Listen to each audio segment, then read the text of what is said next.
سمعوا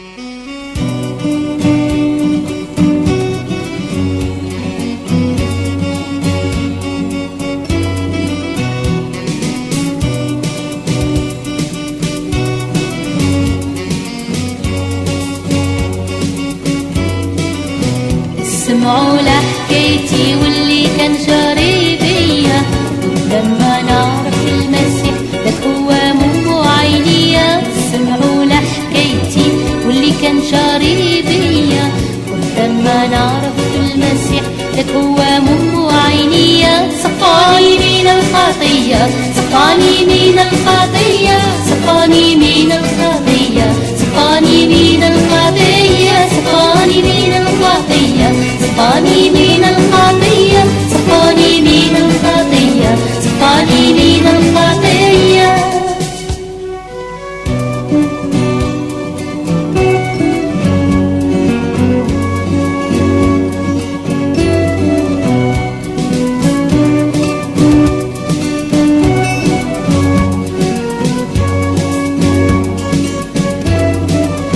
كانت عشتي مرارة كل ضغط خسارة، الابواب انغلقت قدامي ضل ما عملت عياني. كانت عشتي مرارة كل ضغط خسارة، الابواب انغلقت قدامي ضل ما عملت عياني. سقاني من الخطية، سقاني من الخطية، سقاني من الخطية، سقاني من الخطية، سقاني من الخطية، سقاني من الخطية، سقاني من الخطية، سقاني من الخطية.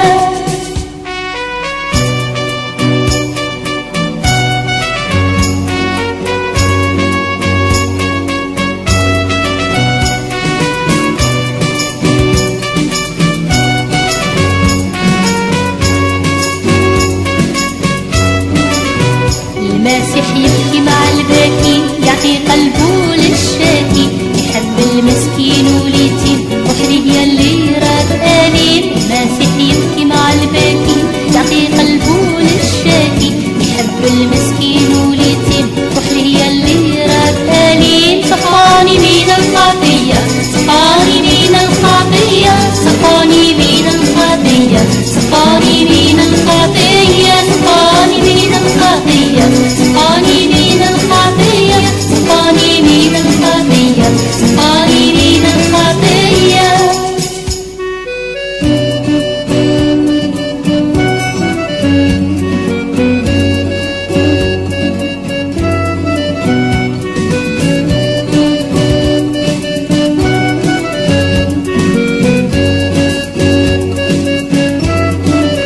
يسوع غرس فيا الإيمان، حياتي رجعت في البستان، مليانة ورد من كل الوان، راني عايشة في الأمان. يسوع غرس فيا الإيمان، حياتي رجعت في البستان، مليانة ورد من كل الوان، راني عايشة في الأمان. سقاني من الخطية، سقاني من الخطية، سقاني من الخطية، سقاني من الخطية، سقاني من الخطية، سقاني من الخطية، سقاني من الخطية، سقاني من الخطية، سقاني من الخطية، سقاني من الخطية، سقاني من الخطية، سقاني من الخطية.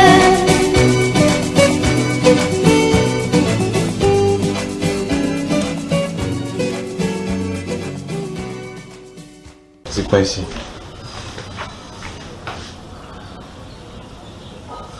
On voit Esaïe. C'est essai, quoi. Essai de traduction du Coran. Donc ça c'est le Coran. Comment vous êtes devenu alors musulman? Enfin, c'est pas la vie de mon épouse. Donc c'est vous qui avez tiré votre mari de là. Non, c'est sa part de religion qui a eu. Vous savez qu'on ne peut pas prier une personne sans prier que Dieu. Oui. Donc, comme on s'est connus, il a dit que ces musulmans vont, il aussi. Entrer là-dedans. Vous l'avez fait faire la shahada. C'est ça? Bon, il veut qu'on parle. Qu'est-ce que vous voulez? Bon, c'est bien que vous êtes venu avec votre épouse là. Oui, puisque hier, en fait, comme on avait des difficultés, de santé et tout, bon, on a marché partout. Marabout, pasteur, l'hôpital. On était même à Yaoundé, il y a un prophète là. On appelle Kane. Lui-même, je vais même vu la vidéo, puisque les gens nous ont filmé. Il a cherché sur internet, il a trouvé. Ok. Vous étiez chez Ekane, c'est ce qu'on appelle le prophète Ekane. Qu'est-ce qui s'est passé? On a pris jusqu'à là vraiment le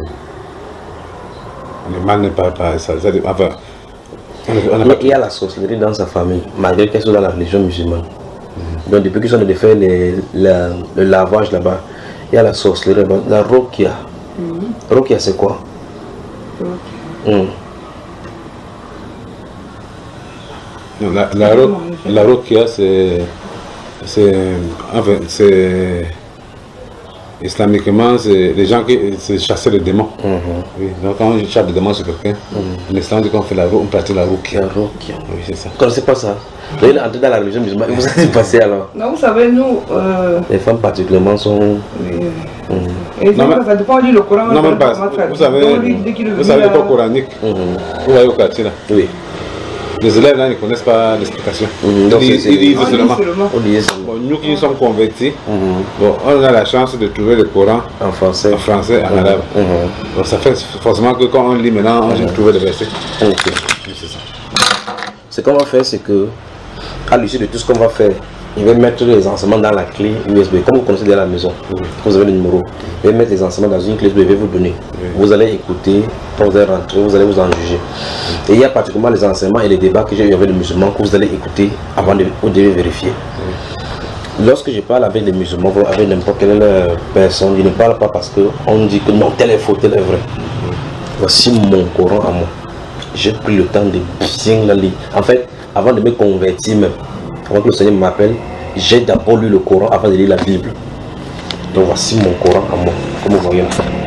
Regardez page, vous avez vu comment il travaille, non? Oui. Sourate après sourate. Sourate après sourate. Donc vous avez vu comment il lit, non? Jusqu'à la fin. Vous avez vu, non?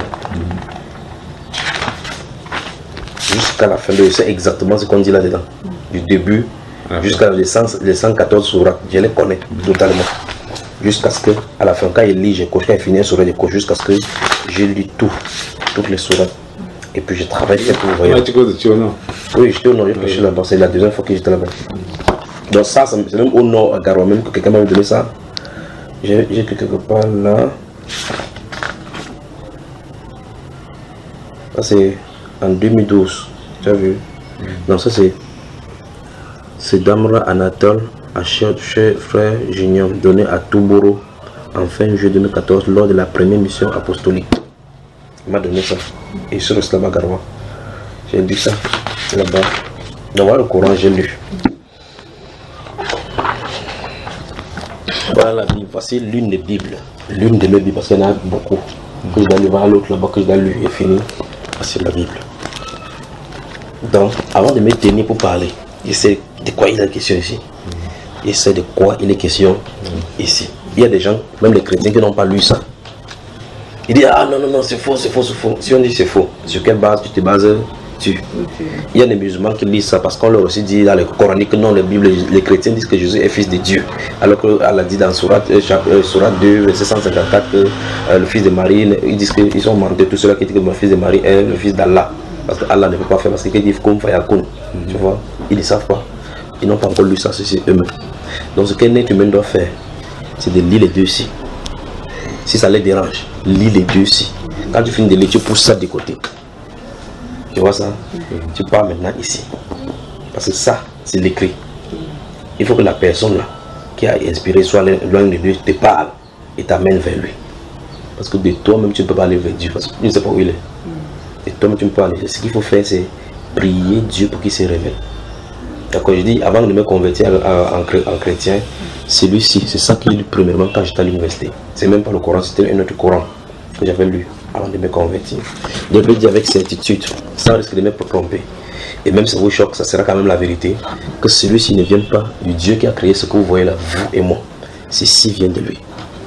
Et là, je peux aller verset après verset, vous montre. D'accord, mon cher? Donc, il va entrer doucement pour vous montrer quelque chose, c'est que la Bible, on a convenu de mettre ça. toutes les... Enfin, j'en ai parlé sur YouTube. Je ne sais pas si tu as donné des enseignements concernant cela, des religions musulmans et tout le télé. Abdel Majid, comment ça s'appelle, Zakir Naïk, qui font des trucs, des débats là-bas, avec Ahmed Didat qui est décédé déjà. J'en ai fait avec les vidéos, les enseignements qui ont fait des choses qui ont dit qu'ils ne sont pas vraies. Et dans le Coran et dans la Bible. Donc, la Bible, si, il est convenu d'appeler la partie ci Nouveau Testament. Nouveau Testament. Donc, quand on prend la Bible, on dit Nouveau Testament. Dans la partie c'est Nouveau Testament. Cette partie c'est l'Ancien Testament. Et l'Ancien Testament, Dieu parle à Abraham, Jacob, Isaac, ainsi de suite, Moïse, jusqu'à envoyer Moïse.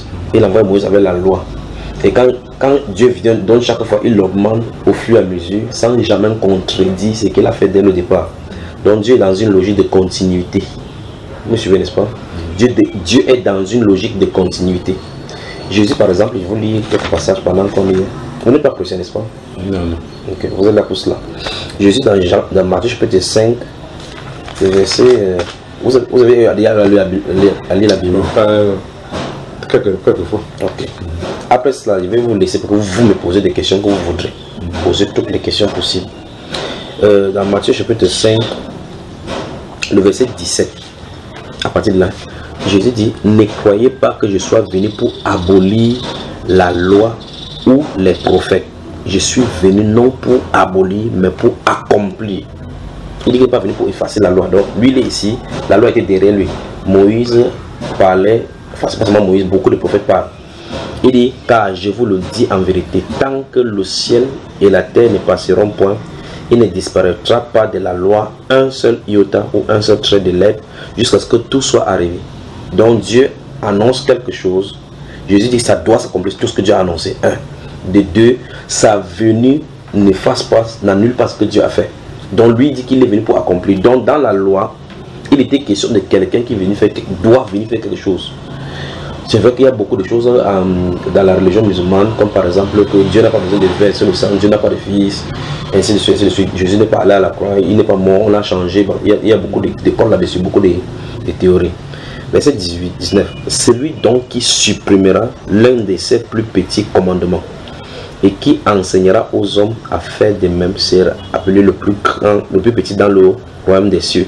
Mais celui qui observera et qui enseignera à les observer, celui-là sera appelé le plus grand dans le royaume des cieux. Car je vous le dis, si votre justice ne surpasse pas celle des scribes et des pharisiens, vous n'entrerez pas dans le royaume des cieux. Ici, dans la Bible, il est question de la venue du Seigneur Jésus, de celui qu'on appelle le Messie, dans la terminologie fils de Dieu. Comme vous n'êtes pas coutumé à dire que c'est un blasphème, je vais mettre le terme Messie. Jésus dit qu'il est venu accomplir, et le but de Jésus c'est de faire entrer les gens dans le royaume de Dieu. Et là, Jésus dit qu'il est venu pour cela, pour l'accomplir. Maintenant, les deux choses l'une. Dans la sourate 5, elle a dit qu'il élève aujourd'hui la religion de l'islam. Il agrée, c'est la religion de l'islam qu'il agrée. Or, nulle part dans la Bible, il est question de religion. Ça, c'est la première chose. Il n'est pas question d'appartenir à une religion ici. Quand Jésus était sur la terre, il ne disait pas que adorez-moi, il ne disait pas que faites telle ou telle chose. Il est venu accomplir la volonté du Père. Et la volonté du Père, comme il a dit, c'est que quiconque voit le fait et croit à la vie éternelle. Point final. La Bible, depuis l'Ancien Testament, la Bible dit que le juste vivra par la foi. On ne vit pas par les œuvres. Le juste vit par la foi. Qu'est-ce que Yeshua ne voulait faire? Yeshua ne voulait faire ceci. Vous montrer que, Dieu est dans une continuité, une logique de continuité. C'est-à-dire que quand vous mettez une plante à terre, ça pousse en progressant, ça ne rentre jamais. Quel que soit le niveau, tout ce qui est sur la terre est dans une logique de continuité. Quand le soleil sort, il est quelle heure là? Il est presque 9 h, je crois, 10 h. Quand le soleil sort, ça ne fait qu'augmenter des volumes jusqu'au maximum. Le soleil ne sort jamais pour rentrer. C'est qu'il y a un problème dans l'univers. Ça c'est un. Quand un enfant naît, l'enfant ne grandit pas, après il diminue. Quand l'enfant naît, depuis dans la fécondation, ça grandit, jusqu'à ce que l'enfant arrive à la maturité à 9 mois pour sortir. Et quand il sort, un autre processus commence, grandit. C'est comme ça, tout est dans la continuité. Jamais dans l'univers, il y a quelque chose qui croit pour décroître par la suite. On croit, on arrive au sommet pour finir et quitter la scène. C'est le principe là-bas. Donc, on croit pour vieillir, pour mourir, disparaître, et le cycle recommence. Et par conséquent, si la Bible, parce que ceci est venu 600 ans, plus de 1400 ans par la suite, si ceci est une continuité de ceci, il ne doit pas avoir des contradictions avec la logique d'avant. Deux, la personne qui a parlé ici ne peut pas venir par la suite dire quelque chose qui contredit ce qu'il avait d'abord dit, étant le Dieu parfait. Quand Dieu envoie Moïse, Moïse n'a jamais dit quelque chose qui contredit ce que Jérémie a dit, ni contredit ce que Abraham a dit, ni contredit ce que... Parce que c'est une même personne qui parle. Il parle... Si je te dis quelque chose par rapport à ta femme, et puis à ta femme il dit autre chose, c'est que forcément il y a quelque chose qui ne va pas. D'accord? Dieu est parfait. Et donc s'il a dit quelque chose, c'est pour ça que ici, il y a des prophètes, Jérémie, David, tous les autres là. Leur écrit, c'est une complétude. Donc ça se complète au fur et à mesure. Mais ici, dans un seul chapitre, bon, de toute façon, c'est une seule personne qui l'a fait. Ce qui fait que c'est même un problème. Dieu n'a jamais parlé. Voilà ça. C'est au moins 44 personnes qui ont écrit. Et les gens qui ne se connaissent pas. Et il écrit parce que c'est la même personne qui a traduit. Tu vois quelque chose, quelqu'un dit à telle personne, et puis telle personne dit autre chose. Et quand on va voir la chose, la chose est dite de la bonne façon, de la même façon. Mais si c'est une même personne écrite, mais là il y a une contradiction. C'est que la seule personne a écrit. Donc la base c'est ceci, c'est que si le Coran, comme il est écrit dans ces livres, dans ce sourate là que j'envoie aujourd'hui mon messager comme avertisseur pour tout l'univers, que Mohamed n'est pas seulement avertisseur, Jésus était envoyé pour les Juifs, c'est ce qu'on dit.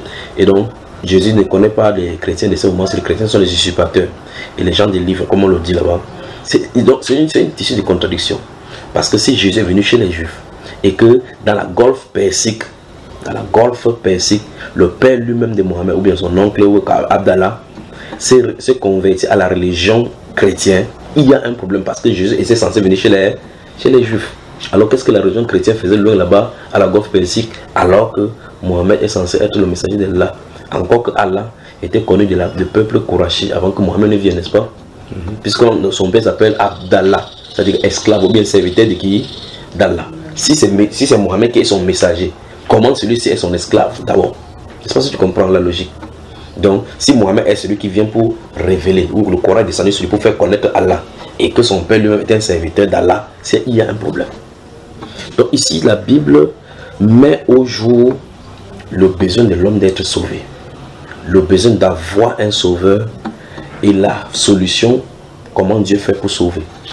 Ici, les rituels, les différents rituels, le monde, la zakat, ainsi de suite, qu'il faut faire les 5 prières par jour, et accomplir les 5 prières, au moins aller à la Mecque, au moins pour être tout musulman, selon ses moyens et ses dispositions. Tout ça, ce sont les rituels à l'extérieur. Si tu regardes avec la loi, les Juifs avaient aussi des rituels. 3 fois par année, dans le livre de Lévitique, là-bas, Dieu dit 3 fois par année, tout le monde doit se présenter à Jérusalem. Lors des 7 fêtes, les 7 fêtes du Seigneur, il y avait 3 grandes fêtes, la fête de Pâques, la fête de Toupou, et ainsi de suite, où ils devaient se présenter devant le Seigneur à Jérusalem. Quand ils y allaient, il y avait des sacrifices qu'ils apportaient, ils avaient des ablutions qu'ils faisaient comme les musulmans font maintenant là. Donc vous voyez qu'il y a un problème. Maintenant Jésus vient dire à un Samaritain que l'heure vient où ce n'est ni à Jérusalem, où ce n'est ici, quand on adore Dieu est esprit. Il faut qu'on adore Dieu en esprit et en vérité. On n'adore pas Dieu en esprit et en vérité avec les rituels. La relation se passe maintenant dans le cœur. C'est ce que Jésus est venu faire. Parce que Dieu est esprit. Il avait donné dans les rituels pour annoncer quelque chose qui devait venir après lui. Donc, la Bible parle jusqu'au temps de réformation. Donc, il y avait un temps où Dieu devait réformer les choses pour que son esprit vienne pour guider les gens. Donc, vous voyez effectivement que s'il prend un thème, s'il prend le thème de Jésus, ça pose problème entre la Bible et le Coran. Je prends le problème de Dieu même, ça pose problème entre le Coran. Je prends seulement le problème du Saint-Esprit. Du Saint-Esprit, ça pose problème entre le Coran et le Musulman. Parce que ici, le Saint-Esprit, c'est Djibril. N'est-ce pas? Ici, dans le Coran, le Saint-Esprit, c'est Djibril. Ici, le Saint-Esprit, c'est l'Esprit de Dieu, c'est le roi, le souffle de Dieu. Là, c'est la nature même de Dieu qui descend sur les croyants. Depuis l'Ancien Testament, on voit l'Esprit de Dieu qui agite Gédéon, l'Esprit de Dieu qui agite Samson. Ce n'est pas un ange. L'ange Gabriel est seul. Il transmet le message à Jésus. Si on prend l'annonce de la naissance de Jésus-Christ ici à Marie, et ici, c'est totalement différent. Là-bas, il est sous la date, Marie est sous la date, pas de traces de Joseph. Pas de traces de Joseph en tant que signe ici. Pas de traces des Juifs ici, dans le Coran, en Israël. Pas de traces de leur captivité, pas de traces de l'annonce de la Torah à eux. Pas de traces des commandements que Dieu leur a donnés. Parce que, en signifiant ici dans le Coran que les Juifs ont reçu le commandement par rapport à l'adoration sur la montagne de Sinaï et le sacrifice d'agneau, on devait comprendre. Nulle part de trace. En fait, dans cette Bible, dans ce Coran-ci, il n'y a pas un seul verset qui parle de Jérusalem. Pas un seul verset qui parle de Jérusalem. Ici, dans cette Bible, se trouve 772 fois. 772 fois Jérusalem. Et Jérusalem est appelée la ville du grand roi, le lieu que Dieu a choisi sur la terre pour y faire résider son nom. Mais dans la nouvelle, soi-disant livre, dans le nouvel livre qu'il donne, il ne fait même pas cas de ça. Il ne fait même pas au cas de ça. Alors que ici, il est question de l'objet de Jérusalem. Maintenant, permettez-moi d'aller dans l'Ancien Testament. Jérémie. Jérémie est longtemps avant Jésus. D'accord? Longtemps avant Jésus. On dit que si on met Jésus de côté, on met Mohamed de côté, au moins ceux-là, on connaît qui sont avant eux. Avant qu'il y ait des problèmes, n'est-ce pas? Vous suivez mon cher? Non, non, je sais. Voilà. Maintenant, je vais lire Jérémie là. Jérémie, regardons, suivons très gentiment. Regardez. Jérémie chapitre 31. Je vais lire à partir du verset 31. Donc 31.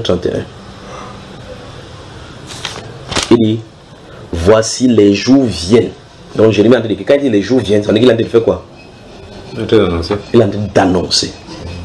Voici les jours viennent, dit l'Éternel. Donc c'est pas Jérémie qui parle, c'est l'Éternel qui en est parlé au travers de lui. Où je ferai avec la maison d'Israël et la maison de Juda une alliance nouvelle. C'est ça, c'est 800 ans avant que Jésus lui-même ne vienne. Une alliance nouvelle, non comme l'alliance que j'ai traitée avec leur père. Donc tu vois, donc il veut dire que c'est une continuité. Il dit que l'alliance, il a dit que l'alliance va changer. L'alliance va changer parce que cette alliance, l'ancienne alliance, est annoncée avec les images. Donc il va entrer maintenant dans la réalité de ce qu'il a annoncé. Non comme l'alliance que j'ai traitée avec leur père, le jour où je les saisis par la main pour les faire sortir du pays d'Égypte, alliance qu'ils ont violée. Quoique je fusse leur maître, dit l'Éternel. Mais voici l'alliance que je ferai avec la maison d'Israël. Il a bien dit maison d'Israël. Après ces jours-là, dit l'Éternel, je mettrai ma loi au-dedans d'eux. Je l'écrirai dans leur cœur et je serai leur Dieu et ils seront mon peuple. Voilà ce qui est écrit. Mais la religion musulmane ne considère pas Israël comme le peuple de Dieu. Continue. Celui-ci n'enseignera plus à son prochain, ni celui-là à son frère en disant, connais l'Éternel, car tous me connaîtront, depuis le plus petit jusqu'au plus grand, dit l'Éternel. Car je pardonnerai leur iniquité et je ne me souviendrai plus de leurs péchés. On parle de la maison d'Israël. Et c'est l'alliance qu'il va faire. On continue. Verset 35 de Jérémie 31. Ainsi parle l'Éternel qui a fait le soleil pour éclairer le jour, qui a destiné la lune et les étoiles à éclairer la nuit, qui soulève la mer et fait mugir ses flots, lui dont le nom est l'Éternel des armées. Il dit, si ces lois viennent à cesser devant moi, dit l'Éternel, dans les lois du soleil, lune, l'eau qui fait. Il dit, si ces lois viennent à cesser devant moi, dit l'Éternel, la race d'Israël aussi cessera pour toujours d'être une nation devant moi. Il veut dire quoi? Tant que tu vois le soleil qui éclaire le jour, la lune qui éclaire la nuit, tant que tu vois l'eau monte comme ça, boum, ça descend. Il y a des lois qui gouvernent ça. Il dit que si cette loi-là cesse, Israël va cesser. Depuis là, la loi du soleil a cessé, la loi des lunes a cessé, l'eau a cessé. Ça veut dire que Israël est où? Il est toujours là. Israël est toujours là. Donc Dieu, c'est pour dire quoi? C'est pour dire, si Dieu a dit quelque chose 700 ans avant, et quelqu'un vient par la suite, il ne fait même pas cas de ça. Il ne fait même pas, il détourne. Enfin, Mohamed lui-même priait quand il a commencé son histoire là, il priait en direction de Jérusalem, n'est-ce pas? Les hadiths de Bukhari et musulmans le disent clairement. Je crois qu'il va falloir que vous avez le téléphone pour qu'on puisse bien parler, n'est-ce pas? Veuillez arrêter pour qu'on puisse parler, que ça ne nous dérange pas. Donc, initialement, il prie en allant en direction de Jérusalem. Plus tard, maintenant, il reçoit maintenant un verset qui descend sur lui pour dire que, comme il prie maintenant en direction de la Mecque. Et c'est pour ça que les musulmans prient à n'importe quel endroit maintenant en direction de la Mecque. Donc, subitement, Dieu aurait changé l'objet de son adoration en délocalisant du pays d'Israël pour le déplacer en Arabie Saoudite. Vous pensez que c'est normal? Pourtant il a dit que la loi ne peut pas changer. que si le soleil, les lois qui gouvernent le soleil, la lune, les eaux, là, si ça change, Israël va cesser d'être une nation. Il continue. Il dit, ainsi parle l'Éternel, si les cieux en haut peuvent être mesurés, si les fondements de la terre en bas peuvent être sondés, alors je rejetterai toute la race d'Israël. C'est Dieu qui parle. À cause de tout ce qu'ils ont fait, dit l'Éternel. Voici les jours viennent, dit l'Éternel, où la ville sera rebâtie à l'honneur de l'Éternel. Donc il n'y a pas deux endroits sur la terre que Dieu a choisi, c'est Israël. Ça veut dire que toute tentative de délocaliser pour aller quelque part, ce n'est plus le même Dieu qui parle. Parce qu'il a dit que si les profondeurs de la terre peuvent être mesurées, si le soleil, on peut sonder le ciel là-bas, c'est qu'il rejette Israël. Voici Dieu qui met son honneur en jeu. Il dit, voici les jours viennent, dit l'Éternel, où la ville sera rebâtie. Depuis l'an de parler d'Israël, la ville sera rebâtie à l'honneur de l'Éternel, depuis la tour de Halanéli jusqu'à la porte de l'angle. Le cordon s'étendra encore vis-à-vis, jusqu'à la colline de Gareb, et fera un circuit du côté de Goat, toute la vallée des cadavres et de la cendre, et tous les champs jusqu'au torrent de Cédron, jusqu'à l'angle de la porte des chevaux à l'Orient, seront consacrés à l'Éternel et ne seront plus à jamais, ni renversés, ni détruits. Voilà ce que Dieu dit. Donc toute personne, c'est pour dire concrètement que c'est deux personnes différentes qui ont inspiré les deux livres là. Parce que la personne ne peut pas venir ici dire, en parlant de Marie, on met clairement comment Jésus est venu dans le monde. On voit comment Joseph a pris Marie pour le faire grandir, aller en Égypte, ainsi de suite. Ici, on ne fait même pas cas de Joseph. On ne fait même pas cas de lui. Ici, il n'y a nulle part une relation entre lui et sa descendance avec David. Ici, il n'est nulle part parmi lui les prophéties par rapport à sa venue pour pouvoir régner sur la terre. Or, tout le plan ici, Jésus a dit, je m'en vais vous préparer une place. Et quand je m'en serai allé, je reviendrai vous chercher, afin que là où je suis, vous y soyez. Il a tellement de promesses ici, les paroles qui ont dit. Ici, c'est écrit clairement que si Mohamed doute, qui demande à ceux qui ont reçu le livre avant lui. Ça suppose que si Mohamed devait confronter sa révélation avec des gens de livre dès le départ. C'est-à-dire qu'il devait consulter la Torah. Jésus est venu, il n'y a nulle part chose qu'il a fait qui est en contradiction avec la Torah. Mais tout ce que Mohamed a fait, c'est en contradiction avec la Torah. Jésus est venu, il a dit par exemple que il était question de œil pour œil, dent pour dent sous Moïse. Il a dit, mais si ton ennemi te frappe sur la joue droite, donc présente-lui l'autre jour. Tu vois que il a dit, avant on devait punir quelqu'un pour ce qu'il a fait. Jésus avait dit, ne résistez pas, soumettez-vous à l'ennemi. Mais Mohamed, après lui, on devait plutôt encore amplifier. S'il y avait une révélation avec cela, après cela, Mohamed devait plutôt venir avec une autre révélation plus parfaite que celle-là. C'est pas si on se comprend. Il est encore venu rentrer encore sous la loi. C'est pas la façon de Dieu de faire. Comme je vous ai dit de départ, qu'on croit pour toujours.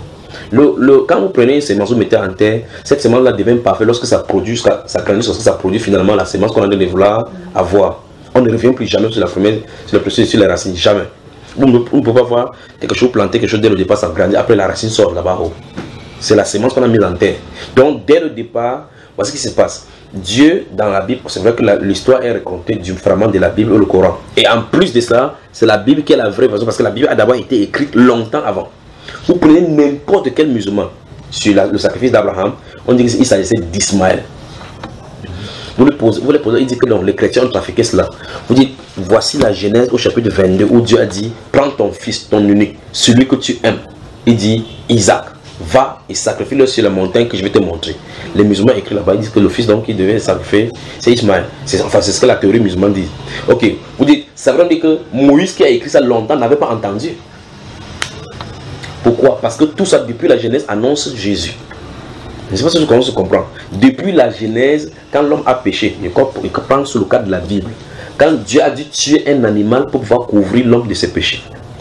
Pour montrer que c'est un innocent qui va venir tuer, être tué pour que les gens soient pardonnés. Et la Bible dit, sans effusion du sang, il n'y a point de pardon. Le Coran dit, Dieu n'a pas besoin de sang pour verser. Ce même Coran-ci dit qu'Abraham a voulu sacrifier Ismaël. C'est pour ça que les musulmans font la fête de mouton. Vous demandez, montre-moi un autre prophète. Parce qu'après Abraham, il y a eu des milliers de prophètes. Le Coran parle de 120 000 prophètes de l'Éternel, d'Allah. Parmi tous les prophètes, qui a imité Abraham par rapport à cela? Sinon, pourquoi vous le faites aujourd'hui? Jésus qui est venu après Mohamed, après après Abraham, longtemps après Abraham, Moïse et tous les autres n'ont pas imité Abraham en allant sacrifier le mouton. Il n'y a pas de fête de mouton dans la Bible. Personne en dehors d'Abraham n'a fait. Même le fils direct d'Abraham, Isaac et Jacob, ils n'ont pas fait. Pourquoi plus de 8000 ans les gens viennent faire ça aujourd'hui? Pourquoi? Vous voyez que vous êtes dans des nuages, des ballottages à tous les endroits. Donc si on prend le cas de Jérusalem, en clair, la voix, si vous lisez votre Coran, la voix qui est là-bas, la personne qui parle n'est pas la même personne qui parle ici. Même la façon de s'exprimer. Quand vous allez lire n'importe quel passage de la Bible, vous allez voir que c'est une continuité des voix. Si vous entendez ma voix sur un support, vous entendez ma voix maintenant, vous savez que c'est la même voix qui allait parler. Vous voyez? Et là, si j'écris sur une feuille, j'envoie un message, vous lisez, vous allez entendre ma voix. Si vous lisez, c'est quelque chose d'écrit. Parce que ma voix est exprimée au travers de mes pensées, sont exprimées au travers de ma voix. Et même si c'est implémenté ou bien imprégné sur le papier, ce sera la même voix. La personne, vous voyez, la personne d'ici, il dit, vous les chrétiens, vous ne tenez sur rien. Tant que vous ne croyez pas au message qui est descendu sur le serviteur d'Allah, le messager d'Allah. Même le langage n'est pas cela. Vous voyez? Donc ce n'est pas le même Dieu qui a inspiré ceci. Il ne peut pas dire quelque chose et se contredire. L'histoire de la création, c'est une autre chose là-bas. L'histoire de la création ici dans la Bible est bien synchronisée et dit. Ça, c'est une tentative erronée de pouvoir pervertir les choses de Dieu. Et la personne qui l'a fait, c'est Lucifer. À l'intérieur, on fait différent en même temps avec Iblis, entre Iblis et le diable. Et même là-bas, c'est même les diables. La Bible parle du diable. La Bible n'a jamais parlé du diable au pluriel. Tu vois cela? Donc il y a beaucoup de diables là-bas. En tout cas, il y a les diables là-bas, il y a même le djinn et que Satan est parmi l'un des djinns. Ça n'a pas de sens. Vous voyez cela, n'est-ce pas? Donc maintenant, vous êtes mal barré. Là, vous êtes mal barré. Au-delà de la prière qu'on va faire pour la guérison est accessible. Jésus est venu guérir, il n'est pas venu pour guérir les chrétiens. C'est l'un des problèmes que les gens ne comprennent pas. Parce que les gens croient que Jésus-Christ est chrétien. Jésus n'est pas chrétien. Jésus n'est pas venu pour les chrétiens. Et Jésus n'est pas venu faire les gens des chrétiens. Voilà le vrai problème. C'est-à-dire que quand les musulmans parlent, ils croient qu'ils disent la religion chrétienne et la religion musulmane. Jésus n'est pas venu fonder des chrétiens, des religions sur la terre. Il est venu réconcilier l'homme avec Dieu. Il est venu réconcilier l'homme avec Dieu. 2 Corinthiens 5, 19 dit Dieu était en Christ réconciliant. Voilà le but pour lequel il était là, réconciliant le monde avec lui-même. Le chien meurt. Tout être sur la terre meurt. Vous et moi, nous allons mourir. Mais la question c'est, quand nous serons de l'autre côté, dans quel temps serons-nous? Le Coran répond qu'en ces jours-là, il y aura 2 anges qui vont nous tenir à gauche et à droite. Les anges qui vont ouvrir les livres des bonnes œuvres. L'autre ange qui va ouvrir les livres des mauvaises œuvres qu'on a fait sur la terre. On va peser les mauvaises œuvres et avec les bonnes œuvres. Si c'est le bon qui passe, vous entrez au paradis. Ça pose problème entre vous les musulmans. Je vous le dis. Alors je pose la question. Maman, vous avez quel âge? À peu près 47 ans. Ça veut dire 47 ans, vous êtes dans la religion musulmane. Est-ce que vous pouvez dire avec certitude que si vous mourrez là, vous avez fait plus de bonnes œuvres que les mauvaises? Je ne peux pas dire ça. Ça veut dire que là où tu es, tu n'es pas sûr que tu vas entrer au paradis. Non, je ne connais pas. Si je veux bien qu'il y ait beaucoup, c'est le bon. C'est ça que je suis en train de dire. Parce que c'est le Coran qui enseigne ça. Parce que vous êtes dans le Coran, il faut faire la zakat, faire le monde. L'autre possibilité d'entrer facilement dans le Coran, c'est pouvoir réciter ce Coran du début jusqu'à la fin. Si vous restez dans le Coran, il dit qu'une place est bien agréée pour vous au paradis, pour ceux qui restent le Coran. Donc Dieu a mis le Coran, il dit qu'il faut que... C'est une compétition que Dieu a même mis dans la religion musulmane, que ceux qui sont meilleurs en religion. Dieu ne fait pas de compétition. Il n'est pas pour la compétition comme les êtres humains qui la justice. Tout ce qui fait comme compétition, c'est chez Satan que ça se trouve. C'est pour ça que les démons entre eux, c'est bagarre entre eux. Les mêmes rois, il y a un roi, vous allez voir un sorcier qui a le pouvoir satanique. Un marabout qui a le pouvoir satanique. Le marabout va chasser le démon que le sorcier a mis. C'est entre eux que ça se passe. Chez Dieu, c'est pas comme ça. Chaque personne a sa place et fait sa chose comme Dieu a décidé. Voici le Coran donc. Le Coran dit que si tu n'es pas sûr pour ce que tu lis, consulte ceux qui ont reçu les livres avant vous. Donc il n'y a que 2 personnalités qui ont reçu le livre avant. C'est les musulmans, c'est les chrétiens et c'est les juifs. Donc vous allez chez les juifs, vous comparez et demandez ce que Dieu a dit qu'on fasse. Et chez les chrétiens, vous demandez ce que Dieu a dit qu'on fasse pour être sauvé. Mohamed vient donc, il dit ces choses. Quand il dit que les 2 anges vont se tenir là, vous vous accusez. Alors quel est le poids d'une bonne œuvre et quel est le poids d'une mauvaise? Vous voyez ce qu'on en est, n'est-ce pas? Supposons que tu as déjà fait 99 bonnes œuvres et que tu as fait 800 mauvaises œuvres. Comment tu vas faire pour équilibrer? Si tu dois mourir, si tu sors ici maintenant, tu dois mourir en rond. Tu peux équilibrer ça. Donc certainement, tu sais que quand tu vas mourir, la condition c'est que tu vas aller où? En enfer. Et même le Coran va plus loin en disant que tous les musulmans vont passer, vont goûter l'enfer. Tu as lu ça dans le Coran, non? Mais c'est quand même que toute âme goûtera l'enfer, même pour 1 minute, c'est pas ça? Puis il va les faire sortir les meilleurs d'entre eux. Alors vous voyez de quel Dieu vous servez là? Vous voyez ce qu'il en est? Donc vous servez Dieu comme votre Allah, sachant que vous allez passer par l'enfer. C'est pas dangereux ça? Votre âme se trouve où? Jésus lui il a dit, je suis le chemin, la vérité et la vie. Nul ne va au Père que par moi. Il a dit ça, il dit nul. Il n'a pas dit nul juif. Il n'a pas dit nul quoi que ce soit. Il a dit nul ne va au Père que par moi. Il est la lumière du monde. Jésus a dit je suis la lumière du monde. Il n'a pas dit je suis la lumière des juifs. Il a dit je suis la lumière du monde. Quiconque vit, quiconque. Est-ce que quiconque c'est le nom des juifs mon frère? Quiconque c'est le nom des chrétiens? Quiconque c'est le nom de qui? C'est tout le monde. Voilà, il dit quiconque vit et croit. Donc si tu as de vivre, si tu crois au Seigneur Jésus-Christ, tu seras sauvé. Il n'y a pas nulle part dit ici qu'on doit croire à Mohamed pour être sauvé. Parce que lui-même il doute. On dit là-bas qu'il demande même pardon pour ses propres péchés. Jésus-Christ n'a pas de péché. C'est pour cela qu'il peut sauver. Tu ne peux pas venir sauver quelqu'un. Tu ne peux pas être dans le trou. Tu dis à quelqu'un là-bas le trou que laisse-moi, je vais te faire sortir d'ici. On est d'accord là-dessus, n'est-ce pas? On ne peut pas être en prison derrière les barreaux. Tu dis non, je vais te sortir d'ici. Jésus n'a pas de péché. C'est pour cela qu'il faut être un sacrificateur pour nous sortir de là. D'accord mon cher? Donc vous êtes mal barré.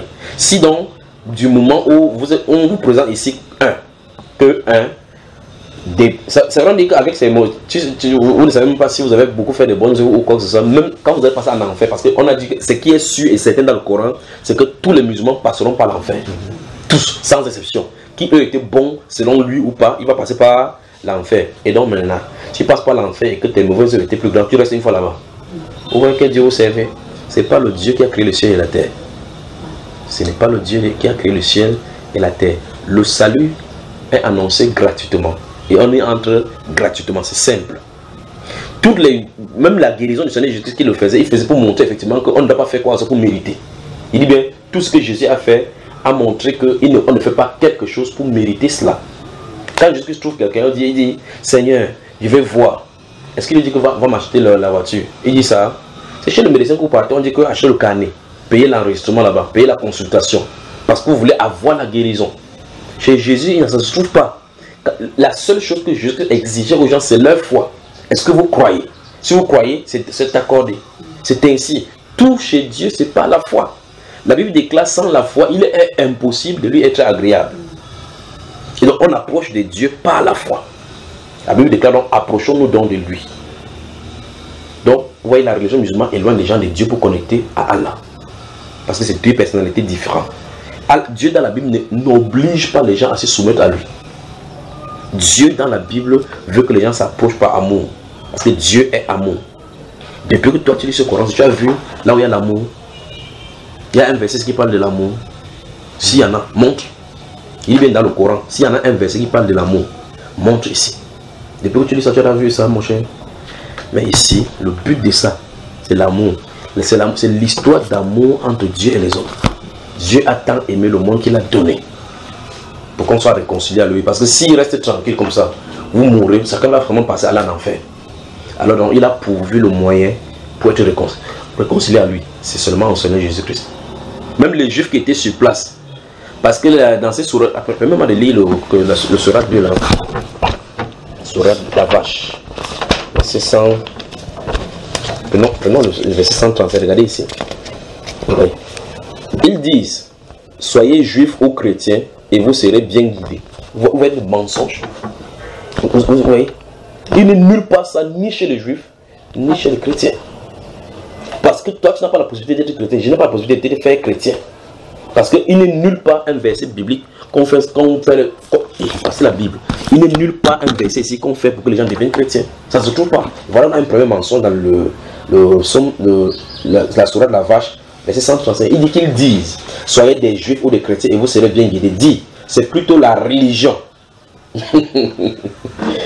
Voix d'Abraham qu'on doit prendre pour modèle de droiture. Il ne fut jamais un associant, c'est-à-dire que celui qui est un associateur. celui qui est associé avec les dieux étrangers, les divinités étrangères. Donc ici, d'après ce qu'il a dit, ça veut dire que la religion d'Abraham, parce qu'Abraham était musulman, c'est ce que les musulmans enseignent, qu'Abraham était musulman parce qu'il était soumis à la volonté d'Allah. Il définit le musulman comme quelqu'un qui est soumis à la volonté d'Allah. Il dit que voilà la voie, le modèle. Or, le modèle des chrétiens, c'est pas ça. La Bible déclare, soyez mes imitateurs, comme je le suis moi-même de Christ. Le Seigneur Jésus est un autre modèle, le modèle parfait. C'est la réplique exacte du Seigneur pour pouvoir montrer à l'homme comment marcher, pas Abraham. Parce qu'il a dit qu'avant qu'Abraham fût, je suis. Abraham, votre père, a vu mon jour, a tressailli des joies. C'est pour ça que les Juifs voulaient le tuer. Parce que leur tête, c'était Abraham. Or, Abraham annonçait Jésus. Moïse annonçait Jésus. Jésus n'est pas un simple prophète. Regardez, il dit, dites, nous croyons en Dieu et en ce qu'on fait descendre sur nous. En ce qu'on a fait descendre sur Abraham, Ismaël, Isaac, Jacob et les tribus. Ça, c'est un mensonge. Voilà encore le petit de mensonge. Maintenant, en tant que musulman, je vais quand même vous montrer ce qu'on a fait descendre sur Abraham. Y a-t-il, frère? Vous pouvez me montrer ce qu'on a fait descendre sur Abraham? Ça, c'est un. Ce qu'on a fait descendre sur Ismaël. Vous pouvez trouver. Puisqu'on dit que vous croyez à ça, vous croyez donc à quoi quelque chose qu'on ne voyait pas, hein? Et c'est pas ce que vous saisissez. Regardez, il dit, nous croyons en Dieu et en ce qu'on a fait descendre sur nous. En ce qu'on a fait descendre, vous devez croire à ça. Vous devez croire en quelque chose, ce qu'on a fait descendre sur Abraham. On a fait descendre quoi sur Abraham? Vous avez lu un livre d'Abraham, un livre d'Ismaël, un livre d'Isaac. Ok, maintenant, regardons, continuons sur ça. Sur Abraham, Isaac, Jacob et les tribus. Jacob et les tribus. Quand on parle des tribus, ça veut dire les fils d'Israël. Parce que c'est Jacob qui va accoucher les 12 enfants qui vont fonder, qui seront le nom fondateur d'Israël. Alors qu'est-ce qu'on a fait descendre sur les tribus? On dit, en ce qui fut donné à Moïse, à Jésus, en ce qui fut donné aux prophètes de la part de leur Seigneur. Nous ne faisons aucune distinction entre eux et à lui nous sommes soumis. Maintenant, il dit qu'on a fait descendre aussi quelque chose sur Moïse, Jésus, en ce qui nous a fait donner de la part des prophètes. Ça suppose donc que si je lis cette Bible-ci, d'après ce qu'on a écrit ici, le musulman n'a pas besoin de discuter. Mais maintenant, quand on lit maintenant, quand ça semble contredire leurs pensées, parce qu'ils ont monté beaucoup de choses maintenant, même contre le Coran eux-mêmes, il dit que non, là-bas on a trafiqué. Pas le mot, n'est-ce pas mon cher? On dit qu'on a trafiqué, que non, cette verset elle a été trafiquée. Tu te poses la question, par qui cela a été trafiqué? Il ne peut pas te donner. Mais parce que les oulémas, avec ces gens-là, chefs de communauté, ont décidé de monter le coup avec Satan pour pouvoir discréditer la Bible. La Bible, ils ont trouvé. C'est la même Bible que Jésus disait. Quand Jésus est entré dans le temple, dans Luc chapitre 4, on lui a donné, on l'avait déclaré qu'il a ouvert. Regarde. Viens là mon cher, viens. Ne dormez pas, hein. Non. Regardez. Non, c'est la fatigue. Non, ne vous inquiétez pas. Vous allez entendre la vérité là aujourd'hui. Après ça, on va prier. Jésus va te guérir et te restaurer, d'accord? Voilà. Que vous soyez musulman, vous soyez n'importe quoi, Jésus accorde la guérison. Il n'accorde pas la guérison parce qu'on croit en lui. Quand vous mangez, vous allez planter, vous travaillez. C'est parce que ils ne donnent pas la nourriture aux sorciers. Quand vous séchez les habits, pour les femmes, ça ne sèche pas. Mais ce n'est pas là le problème. Le problème, c'est le don de la vie. Il donne à ceux qui lui appartiennent. Voilà. Donc, possible, c'est pour les bénédictions physiques. Là. Il peut donner ça à tout le monde. Il donne même mieux à ceux qui sont dans l'autre côté que à ceux qui sont pour lui. Quand vous voyez les Bill Gates, les grandes personnes qui ont de l'argent, des milliardaires, vous pouvez lui parler qui croient en Dieu. Mais c'est eux qui ont de l'argent, ou toi et moi, qui voulons croire en Dieu, nous allons vers eux pour faire comme ça. Vous voyez? Maintenant, Luc chapitre 4, verset 16. La Bible déclare qu'il s'est rendu à Nazareth, où il avait été élevé, et selon sa coutume, il entra dans la synagogue. Le jour du sabbat, il se leva pour faire la lecture. Et on lui remit le livre du prophète d'Ésaïe. Dans le livre de Luc, on parle du livre du prophète d'Ésaïe. Et quand on parle du prophète d'Ésaïe, je peux aller dans la Bible, je vois donc le livre du prophète Ésaïe. Voilà Ésaïe. Demandez à un musulman où se trouve Ésaïe. Il va dire que non. Parce que ce qu'on a fait descendre sur les prophètes. Lequel prophète? Il dit le prophète comme Élie, Élisée et autres. Mais montre dans le livre. Parce que vous devez croire à ce qui se fait descendre. Nous, on ne fait pas de distinction. Ne pas faire de distinction, ça ne veut pas dire que je crois à Élie. Je crois à... C'est pas ça qu'on dit en croire en quelqu'un. Quand vous dites croire en quelqu'un, ça suppose que s'il dit quelque chose, vous devez vérifier et accepter ce qu'il a dit. Croire, vous ne veut pas dire que je sais que Élisée venait de Dieu. Élie vient de Dieu. Jean-Baptiste vient de Dieu. C'est pas ça de croire en quelqu'un. Vous comprenez? Parce que vous pouvez avoir le renseignement sur le président de la République, Paul Biya, sans jamais le connaître. N'est-ce pas? Maintenant, ici, la Bible déclare ici Je suis en train de montrer que je ne sais pas si vous comprenez. Parce que ici on cite les prophètes, on dit vous devez croire en ce qu'il est descendu. Je vais vous montrer que dans la Bible, si on dit de telles choses, on va montrer. Parce qu'il peut aller là-bas lire ce qu'Ésaïe a dit. Mais dans la Bible déclare ici, on dit, on lui remit le livre du prophète Ésaïe. L'ayant déroulé, il trouva l'endroit où il était écrit. L'Esprit du Seigneur est sur moi. Parce qu'il m'a oint pour annoncer une bonne nouvelle aux pauvres. Il m'a envoyé pour guérir ceux qui ont le cœur brisé, pour proclamer aux captifs la délivrance et aux aveugles le commandement de la vie, pour renvoyer libres les opprimés, pour publier une année de grâce du Seigneur. Ensuite, il roula le livre, le remit au serviteur et s'assit. Donc, on nous donne le renseignement que le livre qu'il a lu, il a fini de rouler, il a déposé. Donc, Jésus lui-même a trouvé des livres sur la terre. Il a pris ce même livre, il a lu. Maintenant, qu'est-ce qu'il va dire? Alors, il commença à leur dire, aujourd'hui, cette parole de l'écriture que vous venez d'entendre est accomplie. Vous avez vu ça? Jésus n'a pas dit qu'on a trafiqué le livre d'Isaïe. Allons dans Isaïe, lis donc, c'est là où Jésus avait lu donc. Que Dieu ait pitié des musulmans. Que Dieu ait pitié des musulmans. Voilà là ça. L'Esprit du Seigneur l'Éternel est sur moi. Voilà où Jésus avait lu. Donc on monte ici là où il a pris le livre d'Isaïe. En ouvrant le livre d'Isaïe, on voit l'endroit.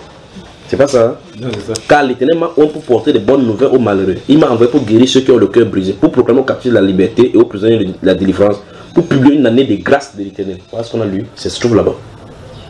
Donc, et plusieurs fois, Jésus va le dire dans Matthieu que prenez garde aux pharisiens. Il va parler de Daniel, le prophète Daniel. Le prophète Daniel se trouve ici. On peut lire le prophète Daniel ici. Voilà Daniel. Parce qu'il dit quand vous lisez, faites attention. Quand vous allez voir les Jérusalem. Regardons encore ça aussi dans Matthieu. Ne ferme pas la page là dans la sourate là. On va y revenir là maintenant. Matthieu chapitre 24. Mais ça veut dire c'est que parce qu'on lit là, je ne sais pas si c'est complètement. Oui. Il dit nous croyons en Dieu et en ce qu'on a fait descendre sur nous. En ce qu'on a fait descendre sur Abraham, Ismaël, Isaac, Jacob, et les tribus, en ce qui fut donné à Moïse, à Jésus, en ce qui fut donné aux prophètes de la part de leur Seigneur. Oui. Nous ne faisons aucune distinction entre eux. Et à lui, nous sommes soumis. Dis-moi alors, dis-nous, explique-nous ce que comment tu comprends alors. C'est ce que je comprends, ça veut dire que ce qui a fait descendre, enfin, peut-être les livres sont descendus avant. Si c'est descendu sur ces prophètes, sinon. Oui, c'est ça que je te dis, montre-moi dans les livres là. Puisqu'on dit que vous croyez en ça et vous ne faites pas aucune distinction entre eux. Dans les livres d'Abraham. Non, les livres de la Torah, comme. Parce que moi, j'entends toujours la Torah. La Torah, mais donc, voici la Torah. Bon, et sur Jésus, c'est l'évangile qui est descendu. Alors, l'Injil, n'est-ce pas? Oui. Ok, maintenant, on va y aller doucement. Pour Abraham, c'est quoi? Non, c'est pas. Pour Isaac, c'est quoi? Enfin, parce que moi, je me dis que la Bible a le contenu de tous les prophètes qui sont venus avant Mohamed. Alors maintenant je pose donc la question. On dit que vous croyez à ces contenus là, vous devrez croire à ces contenus. Mais c'est ça que justement le problème. Ah, donc s'il faut croire en ce contenu, ça veut dire qu'il faut croire en la Bible. Vous devez croire en la Bible. Parce que c'est le contenu qui est de... Puisque ça se trouve là-bas dedans. Soit des deux choses, soit vous croyez en la Bible, soit vous laissez ça, vous nous montrez donc ce qui est là-bas. Et la parole, Allah dit là-bas que sa parole ne peut pas être changée, que sa parole ne peut pas être altérée, n'est-ce pas? Puisque l'un des vandalismes du Coran, c'est que le Coran est intact comme ça depuis 1400 ans. C'est quand tu vas finir à avancer maintenant. Courage, amis musulmans, courage, couple musulman. C'est toi qui as amené ton mari dans le musulman, voilà ça maintenant, voilà le problème. Et dès qu'on va finir, vous allez poser des questions, d'accord? Bon, maintenant, c'est pas fini, hein, il arrive. Donc, je vais prendre je vais prendre seulement Jésus. Parce que vous croyez sur Jésus, ce qui est descendu sur Jésus. Et même l'appellation descendre sur, ce n'est même pas biblique. Parce que Dieu ne peut pas descendre le livre sur quelqu'un. Ou bien les révélations sur quelqu'un. D'accord? C'est le Coran veut dire lecture, ou bien récit, ou bien récitation. C'est-à-dire que, on dit, il récite. Normalement, le Coran, ça se chante seulement. N'est-ce pas? Mais la parole de Dieu, c'est pas comme ça. La parole de Dieu de la Bible, c'est pas comme ça. Voilà. Maintenant, quand on prend ceci, Jésus, voici Jésus, dans le chapitre 24 de Matthieu, il dit, c'est pourquoi lorsque vous verrez l'abomination de la désolation dont a parlé le prophète Daniel. Jésus, lui, il cite Daniel. Il dit, lorsque vous verrez l'abomination de la désolation dont a parlé le prophète Daniel, établi en lieu saint, que celui qui lit fasse attention. Donc Jésus dit, il nous montre clairement qu'il faut qu'on lise. Parce qu'il dit que quand vous allez voir quelque chose physiquement placé, là, c'est que Daniel a fait référence. Or, lorsqu'il dit cela, on ouvre Daniel chapitre 9. Voici Daniel chapitre 9, verset 27, la Bible déclare, 26 d'abord. Après les 62 semaines, un roi sera retranché et il n'aura pas de successeur. Le peuple d'un chef qui viendra détruira la ville et le sanctuaire, et sa fin arrivera comme une inondation. Et il est arrêté que la dévastation dure jusqu'au terme de la guerre. Il fera une solide alliance avec plusieurs pour une semaine, et durant la moitié de la semaine, il fera cesser le sacrifice et l'offrande. Le dévastateur commettra des choses les plus abominables jusqu'à ce que la ruine et ce qui a été résolu fonde sur le dévastateur. Jésus dit qu'on va lire cela, qu'on va voir cela, qu'on se souvient de ce que Daniel a dit. Donc je peux avoir Daniel sous mes yeux, je lis. Alors quand on vous dit ici dans votre Coran que vous croyez en ce qui est descendu sur Jésus, qu'est-ce qui est descendu sur Jésus? Il y a des musulmans qui disent que si c'est Jésus qui dit quelque chose, je crois, je vais ce qui est sorti de sa bouche. Maintenant, vous êtes des musulmans, vous partez votre Coran, cherchez dans ce qui sort de sa bouche. Vous n'avez aucune source autre que la Bible. Et le vrai problème, c'est que quand il n'est pas dans la Bible, comme on les a tellement embrouillés, il y rentre maintenant en disant que ça a été trafiqué. Parce que ça contredit la révélation coranique. Ce n'est pas la Bible qui a été trafiquée, c'est le Coran qui est fausse. Parce que la personne qui a reçu le Coran voudrait tenter de s'appuyer sur la Bible pour sa légitimité. Or, la parole de Dieu est parfaite. Si tu n'es pas de Dieu, tu vas toujours te contredire. Jésus avait dit, dans Matthieu 24, parce qu'il a dit, verset 6 d'abord, vous entendrez parler des guerres et des bruits des guerres. Gardez-vous d'être troublés, car il faut que ces choses arrivent. Mais ce ne sera pas encore la fin. Verset 11, plusieurs faux prophètes s'élèveront. Ils séduiront beaucoup de gens. Donc quand Jésus il a dit, plusieurs faux prophètes vont s'élever. Et parce que l'iniquité se sera accrue, la charité du plus grand homme se refroidira. Mais celui qui persévérera jusqu'à la fin sera sauvé. Cette bonne nouvelle, c'est Jésus qui parle. Parce que les musulmans disent, je vais voir ce qui sort de la bouche de Jésus. Jésus n'a pas annoncé une autre personne qui vient. Comme on parle que Jésus a parlé du paraclet et que les chrétiens ont changé là. La Bible déclare, cette bonne nouvelle du royaume, cette bonne nouvelle, ce qui prêche là, sera prêchée dans... Viens pas ici. Voilà. Cette bonne nouvelle du royaume sera prêchée dans le monde entier. C'est écrit là, non? Parce que quand on dit dans le monde, on dit encore le monde, c'est le monde là-bas. Ils disent le monde entier. Pour servir de témoignage à toutes les nations. Vous avez vu ça? Puis il dit, alors viendra la fin. Donc Jésus, avant de quitter la scène, a dit clairement ce qui devait arriver. La guerre, les bruits, ceci. Les bruits là, ce n'est pas encore la fin. Il dit, ce qui marque la fin, c'est qu'il faut que la même bonne nouvelle qu'il a prêchée soit prêchée. Dans le Coran ne prêche aucune bonne nouvelle. Jésus ne peut pas dire que quelque chose se contredit. Alors, mais quand vous croyez à ce qui est descendu sur Jésus, vous êtes obligé de croire ça. Mais maintenant, qu'est-ce qui se passe? Matthieu chapitre 15 et Matthieu chapitre 19, Jésus dit, je n'ai été envoyé qu'aux brebis égarées dans la maison d'Israël. N'allez pas vers les Juifs, n'allez pas vers les Samaritains, n'allez pas vers les païens, mais allez vers les brebis égarées de la maison d'Israël. Il y a un enseignement pour cela. Le voici qui a annoncé que cette bonne nouvelle sera annoncée. C'est pas ce qui est écrit. Puis il dit, c'est pourquoi, on a lu ça tout à l'heure là, il dit, malheur aux femmes qui seront enceintes et à celles qui allaiteront en ces jours-là. Il a donné une prophétie pour la fin des temps. Verset 29 dit, aussitôt après ces jours de détresse, le soleil s'obscurcira, la lune ne donnera plus sa lumière, les étoiles tomberont du ciel et les puissances des cieux seront ébranlées. Alors le signe du Fils de l'homme paraîtra dans le ciel. Toutes les tribus de la terre se lamenteront et elles verront le Fils de l'homme venant sur les nuées du ciel avec une puissance et une grande gloire. Il enverra ses anges. Voilà ce que Jésus-Christ a dit. Donc, ce qui marque la fin, c'est le verset 14. Cette bonne nouvelle du royaume sera prêchée à tout le monde entier pour servir de témoignage à toutes les nations. D'accord, mon cher? Donc, je continue dans ce livre de Surat.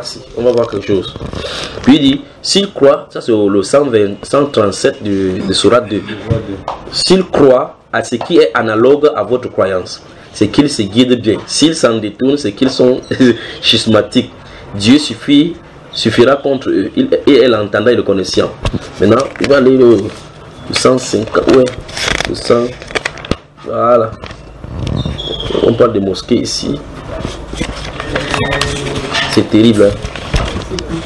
Terrible.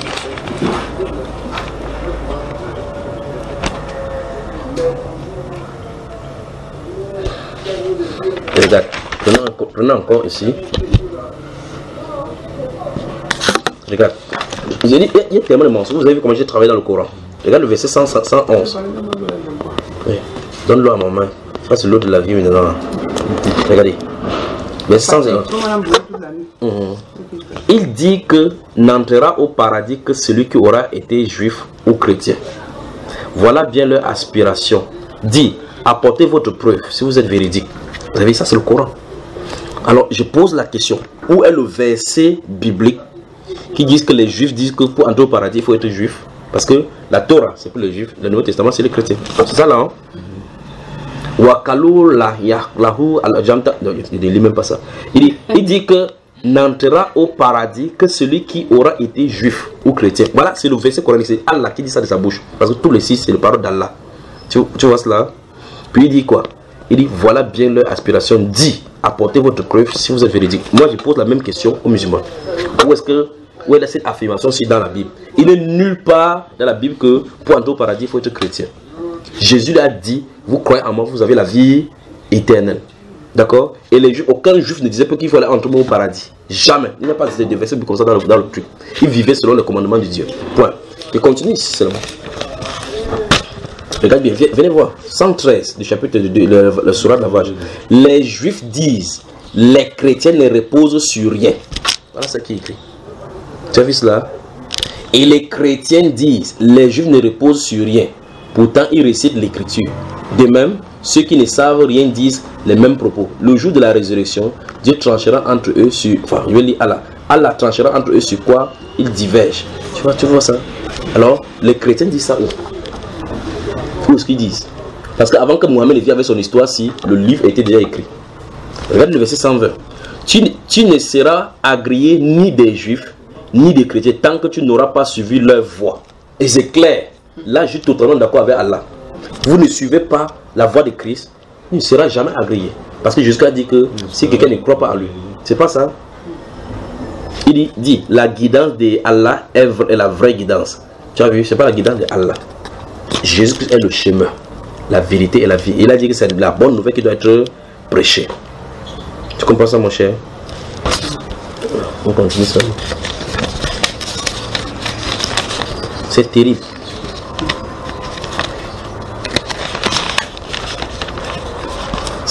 Nous avons donné le livre à Moïse. Nous avons envoyé après lui des prophètes successifs. Et nous avons donné des preuves à Jésus, fils de Marie. Et nous l'avons renforcé du Saint-Esprit. Regarde bien que l'étoile est mise là-bas. Est-ce qu'à chaque fois qu'un messager vous apporte des vérités contraires à vos souhaits, vous vous enflez d'orgueil, vous traitez les uns comme des exportés et vous tuez les autres? Donc, il dit qu'ils ont renforcé Jésus. Un peu comme un roux qui est percé, on renforce de l'esprit, du Saint-Esprit. Ils mettent l'étoile là-bas pour signifier la définition du Saint-Esprit. Or, le Saint-Esprit, Jésus dit qu'il va envoyer sur vous le Saint-Esprit. Mais regardez bien la façon dont ce qu'ils appellent ici Saint-Esprit. Regarde, verset 97. Dit, s'il y a qui se déclare ennemi de Gabriel, cela ne peut servir. C'est lui qui fait descendre la révélation sur ton cœur par la permission de Dieu. Et c'est en confirmation de ce qui est antérieur. Regarde bien. Voilà notre mensonge. Il dit, et c'est en confirmation de ce qui est antérieur. Et comme guidance et bonne nouvelle aux croyants. Donc ils disent que ce que Gabriel descend sur le cœur de Mohamed, c'est Gabriel qui descend. Puis il dit que ça confirme ce qui est antérieur. Et donc antérieur, donc c'est ce qui vient avant le Coran. Et nous voyons que tout ce qui est là-bas, ce n'est que des tissus de